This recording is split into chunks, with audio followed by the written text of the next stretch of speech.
Welcome to my YouTube channel NCERT class 11 chapter 9 sequence and series exercise 9.1 का question number 14 है last.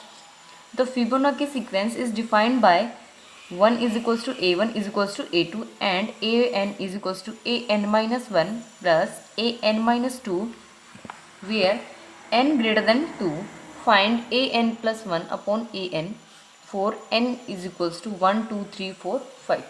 तो देखिए इसको सोल्व कैसे करना है। फिबोनाची सीक्वेंस क्या होती है देखिए, सबसे पहले यहाँ पे क्या क्या दिया हुआ है, a1 और a2 की वैल्यू में दी हुई है 1, ठीक है। n की वैल्यू कहाँ तक लेनी है 5 तक, तो हमें देखिए n की वैल्यू 5 तक लेनी है। अब यहाँ पे 5 रखेंगे, 5 प्लस 1 क्या होता है 6, यानी कि a6 तक हमें क्या निकालनी है, वैल्यू निकालनी है a6 तक, ठीक है।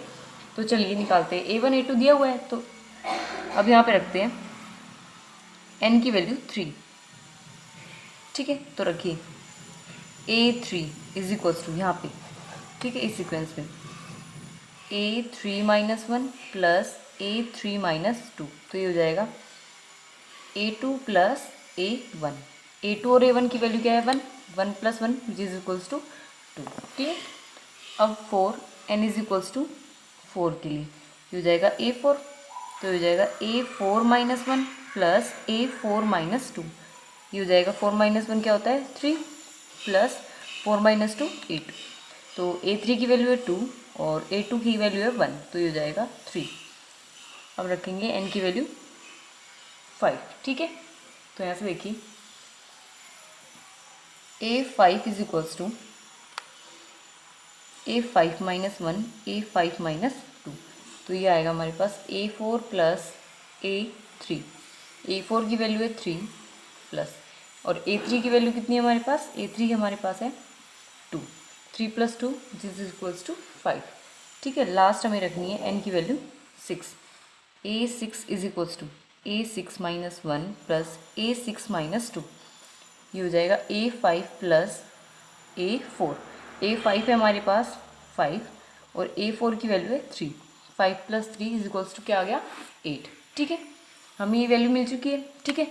अब निकालना क्या है हमें, ये जो फाइंड करना है an प्लस 1 अपॉन an, इसको फाइंड करते हैं। तो देखिए कैसे करेंगे, ये फाइंड करना है। ये सब वैल्यू मैंने लिख ली है जो भी हमने निकाली है, ठीक है। तो यहाँ से देखिए n की वैल्यू क्या रखेंगे, सबसे पहले 1 for n is equals to 1 के लिए, तो यहाँ पे रखेंगे 1 प्लस 1 अपॉन a1, तो ये हो गया a2 अपॉन a1।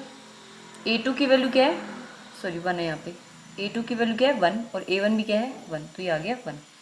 n की वैल्यू 2 डालते हैं, तो ये हो गया 2 प्लस 1 अपॉन a2, तो ये हो गया a3 अपॉन a2। a3 की वैल्यू हमारे पास है 2 और a2 है हमारे पास 1, 2 अपॉन 1 2। n की वैल्यू डालते हैं 3, तो ये हो गया a3 प्लस 1 अपॉन a3, ये हो जाएगा a4 अपॉन a3। a4 हमारे पास है 3 और a3 की वैल्यू है 2, तो ये आ गया 3 अपॉन 2। ऐसे हम निकालेंगे n इज इक्वल्स टू 4 के लिए, for n is equals to 4 के लिए, तो ये हो जाएगा a4 प्लस 1 अपॉन a4, तो ये आएगा a5 अपॉन a4। a5 की वैल्यू है 5 और a4 की वैल्यू 3, तो ये आ गया 5 अपॉन 3। लास्ट हमारे पास n की वैल्यू रखनी है 5, तो ये रख लीजिए a5 प्लस 1 अपॉन a5, ये हो गया a6 अपॉन a5। a6 की वैल्यू है 8 और a5 हमारे पास है 5, तो ये हो गया 8 अपॉन 5। तो सीक्वेंस क्या मिली हमें, देखिए फिबोनाची सीक्वेंस क्या मिली है, जो सीक्वेंस मिली है वो क्या मिली है 1 2 3 अपॉन 2 5 अपॉन 3 और 8 अपॉन 5, ये आ गया इसका आंसर। क्लियर।